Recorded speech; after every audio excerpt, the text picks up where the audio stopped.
presidency is the most powerful office in the world. It's an office that not only tests your judgment, perhaps even more importantly, it's an office that can test your character. Because you not only face moments when you need the courage to exercise the full power of the presidency, you also face moments where you need the wisdom to respect the limits of the power of the office of the presidency. This nation was founded on the principle that there are no kings in America. Each of us is equal before the law. No one is above the law, not even the President of the United States. With today's Supreme Court decision on presidential immunity, that fundamentally changed. For all practical purposes, today's decision almost certainly means that there are virtually no limits on what a president can do. This is a fundamentally new principle, and it's a dangerous precedent, because the power of the office will no longer be constrained by the law, even including the Supreme Court of the United States. The only limits will be self-imposed by the president alone.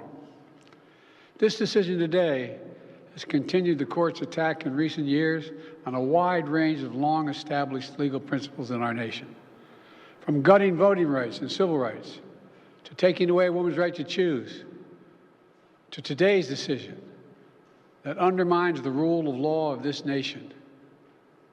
Nearly 4 years ago, my predecessor sent a violent mob to the U.S. Capitol to stop the peaceful transfer of power. We all saw it with our own eyes. We sat there and watched it happen that day.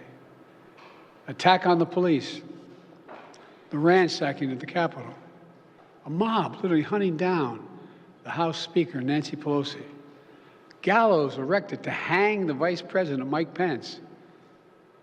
I think it's fair to say it's one of the darkest days in the history of America.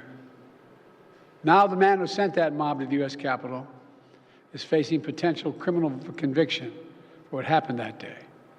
And the American people deserve to have an answer in the courts before the upcoming election. The public has a right to know the answer about what happened on January 6th before they are asked to vote again this year. Now, because of today's decision, that is highly, highly unlikely. It's a terrible disservice to the people of this nation. So now the American people will have to do what the courts should have been willing to do, but will not. The American people have to render a judgment about Donald Trump's behavior. The American people must decide whether Donald Trump's assault on our democracy on January 6th makes him unfit for public office in the highest office in the land. The American people must decide if Trump's embrace of violence to preserve his power is acceptable. Perhaps most importantly, the American people must decide if they want to entrust the president once again, the presidency, to Donald Trump, now knowing he'll be even more emboldened to do whatever he pleases whenever he wants to do it.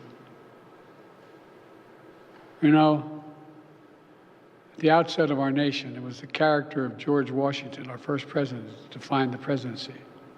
He believed power was limited, not absolute, and that power always resides with the people, always.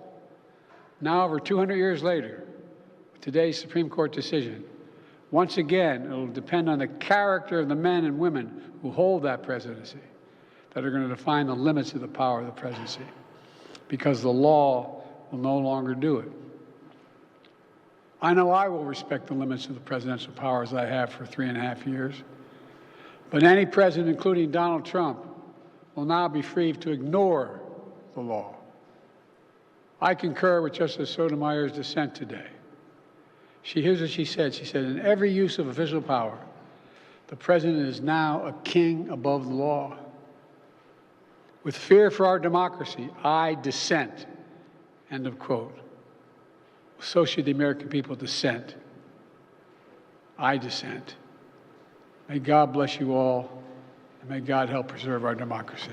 Thank you. And may God protect our troops. Will you drop out the phrase, President? Why are you the best Democrat to beat Trump? What makes you so confident you should be the president? What advice did your family give you